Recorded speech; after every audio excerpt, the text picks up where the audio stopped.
Hello, welcome back to my channel and welcome back to section 1 of my Sewing with African Waxprints for Fall series. This is part 4 of 5. So over the course of the 30 days in September, I will be sprinkling these different videos throughout to help you increase your knowledge about wax prints, increase your creativity with sewing, and hopefully having some bomb outfits and accessories to rock during this fall and winter season. In this series, in section 1, right, it has 5 sections. So over the course of the 30 days for National Sewing Month, I'm going to be sharing my, I stepped on something. It was like a piece of fabric. My favorite tips and tricks working with African wax prints, incorporating them into your wardrobe, the clothing, hair accessories, housewares, giving you ideas and hoping that encourages you to start sewing with that sewing machine that I know you bought during the pandemic. And the reason I know you bought it is because I remember looking on the main sewing websites during the pandemic because my sister was looking for a sewing machine. All the sewing machines and stuff were sold out for a while. And I know y'all bought them. I know people who bought a sewing machine during the pandemic for something to do and haven't been doing with the sewing machine, y'all. I want you to get your sewing machine and take these beautiful fabrics and make things. So you can be walking down the street. Oh my gosh, I love your scarf. I love your head wrap. And you know what you can say? Thanks. I made it. And I learned how to make it from Adorned by Nicole. So thank you for joining me. This is part 4.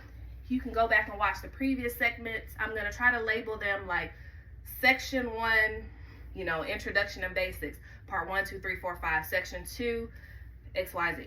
So over the course of the 30 days in September, I will be sprinkling these different videos throughout to help you increase your knowledge about wax prints, increase your creativity with sewing, and hopefully having some bomb outfits and accessories to rock during this fall and winter season.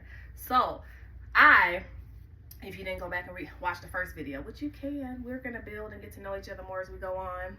You should, go back and watch them. I have 20 plus years of sewing experience. I have spent the last 9 or so years specifically sewing African wax print fabrics. I have an Etsy shop where I have made over, I think at this point, 1,500 sales. I have a very high star rating over there, so you can go read it just to kind of give you a little bit about my credibility in this field. And so I'm just sharing with you the knowledge and tips and tricks and things I have acquired over the years, not just sewing, but specifically sewing with cotton wax print fabrics and laces, okay? So for this segment, we're gonna just talk about essential tools and materials. The good thing about these fabrics too, they're pretty easy to sew. They're beginner friendly. So of course, you need a sewing machine. Yeah, do you have a sewing machine? I mean, you can hand stitch things if you want to, but why? It's 2023. Sewing machine, of course, you're gonna need thread. I like getting my threads in bulk from Waxprint Supplies. I will link that below. Let me write a note to put the link, because I'll forget which day I said I was gonna put the link, and then y'all are watching and y'all say there's no link, and then y'all move on. No, I want to put the link. Thread from Waxprint link. All right. And as I mentioned in previous videos, some links I post might just be links with no affiliate, commission involved, and some may be. So just know if I put a link in there, it could be either. So yeah, thread. But the main thing I wanted to talk to y'all about was the different rulers that I like to use depending on what I'm making. So this is a grid ruler. I actually got it on Amazon. It's called the Omni Grip. And it is a 6-inch by 12-inch grid ruler. So depending on what you're measuring, it makes it easy to, if you're measuring square or rectangular objects, right? It makes it easy if you want to do like a 1x3 or measure across, when I'm doing my waistbands and do like 4 inches straight across and make it easy to draw that straight line for that measurement without having to take like your regular ruler and go, you know, move it across and then have to try to line it up to mark the line. This just makes it easier to mark a straight line within the bounds of this ruler, right? So I also have a few straight ones, and this one I use more for quilting. This one is a 12.5 by 12.5 grid ruler that I have. Okay, and then this, I think somebody gave this to me. This is another type of longer grid ruler. I like this one because it goes across the whole width of fabric. Like if I have the fabric and I need to do a measurement, like cut a strip of fabric, then this is really great for that because it goes across. It's 23 inches long and it's 5 inches wide. So if I'm measuring anything within that realm, then this one is good for that. So those are my grid rulers. Then I have actually two of these. So this is just a yardstick because it is 36 inches long, and it only has inches and quarter inches, 1/8 inches, and 1/16 of an inch. So if you're measuring in those measurements, then this is good for that. I also have another ruler that has inches on one side, but then it has centimeters on the other side. So that's helpful because sometimes it's more exact, or depending on what you're trying to make, you might want to measure it out in by centimeters. This is just a 1.25 yards, a 1.3 yards, because it's 48-inch long wooden ruler. I think this belonged to my grandmother. I think this might have belonged to my grandmother. And you see, so I let my niece handle this when she was little, and she got in trouble because she broke it in half, of course. And it must have sentimental value because I didn't throw it away. I taped it back together. And so this is good too if you have to measure like a continuous length, you know, up to 48 inches. Especially this one's good for doing circle skirts. If I'm measuring around a circle skirt and need it to be like up to a 48-inch long skirt. A maxi skirt averages about like 44 to 48 inches, depending on how tall you are, depending on if you're wearing heels, you know. And so this is good for that, to be able to measure the circle around in a circle skirt, which I actually be needing this because one of my wonderful repeat customers has sent me a commission for a high-low circle skirt. And so I will be using this to measure out that circle skirt. And then there are different types of curve rulers. This is my metal one. I also have one that's clear plastic that you can see through. This is good for measuring curves, for measuring neckline curves, armhole curves, any kind of curve that you might want to put. Like if you were making a stand collar that's more like Mandarin style and you wanted to do that curve, this is helpful for that as well. And then I have my marking chalk that it's not as precise as the pens, but that you can mark on fabric and the iron will make it disappear. So that's important to have. I have a bunch of little pieces of that. And then I have marking pens like these that I got off Amazon. I got them in blue, I think red, white, and black, I think are the colors that the set I got came in. And these are also where you can mark on fabric, and then it'll erase when you iron it with an iron. So that's why I like these marking pens. I also use a regular pen for some things. I always use a regular pencil for some things. Like if I'm making a pattern, well then I would want a regular pencil. And if I'm like writing on my pattern, like is a bodice for this size XYZ, and I wanted something that's going to be more permanent, last longer, then I probably would just use my regular ink pen when I'm making patterns from scratch.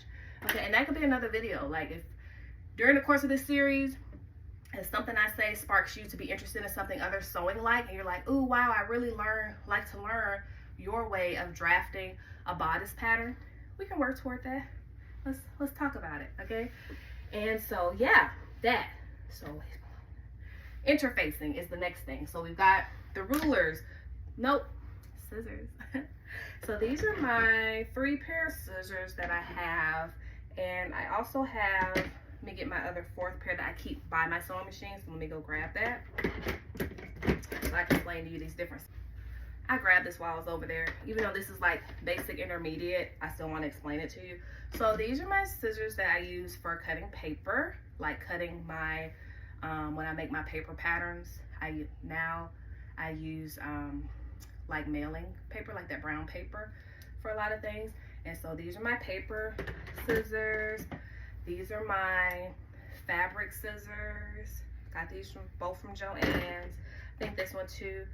These are just my little craft scissors that I might use depending on, let's say it's like a more thin or delicate fabric and I need to get like cut buttonholes or something like that. Sometimes you just need some little scissors with, you can control the little snips.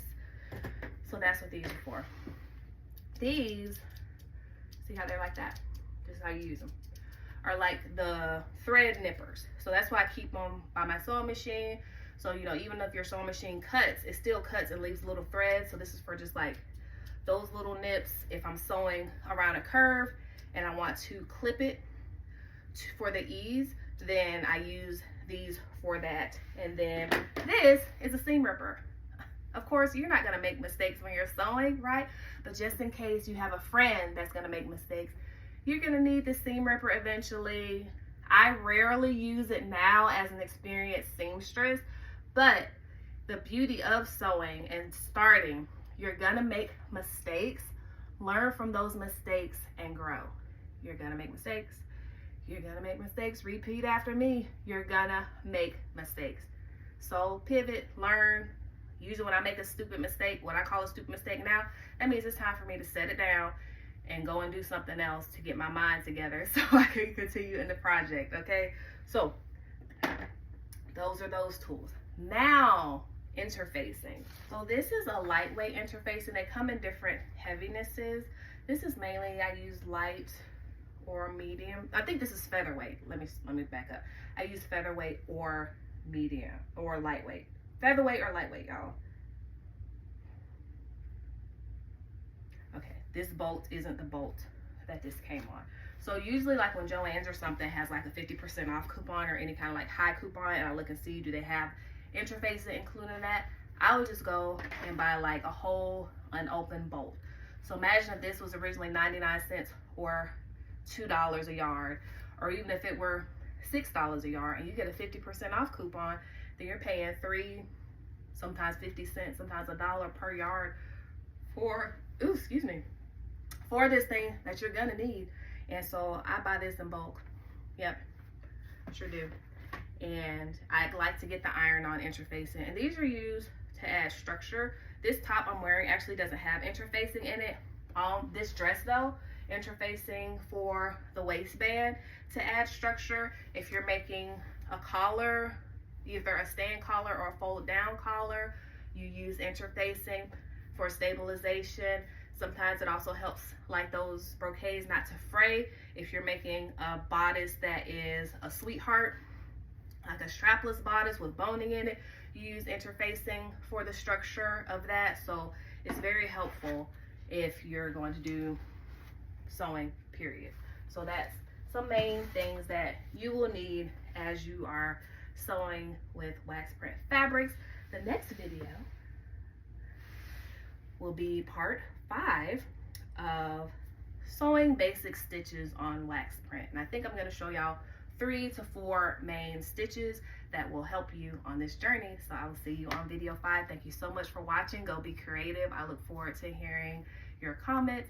And if this sparks your interest to go and use those African Waxprint fabrics that you got sitting in your closet, that you're waiting for somebody that you know that sews to make something for you, I want you to make it yourself. I'll see you on the next video, y'all. Bye.